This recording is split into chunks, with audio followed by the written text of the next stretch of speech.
Yan mga kamaster,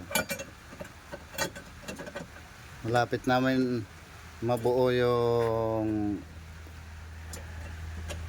MB350 na ikabit na yung evaporator. So ganyan ang itsura, malapit na namin mabuo yan mga kamaster. Nabanatan na ni master yan, konti na lang mabubuo na. Yan o, ganyan ang itsura niyan mga kamaster.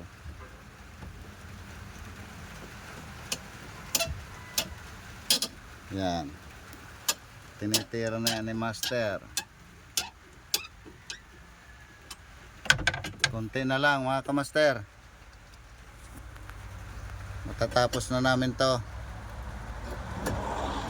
Yan, naikabit na natin yung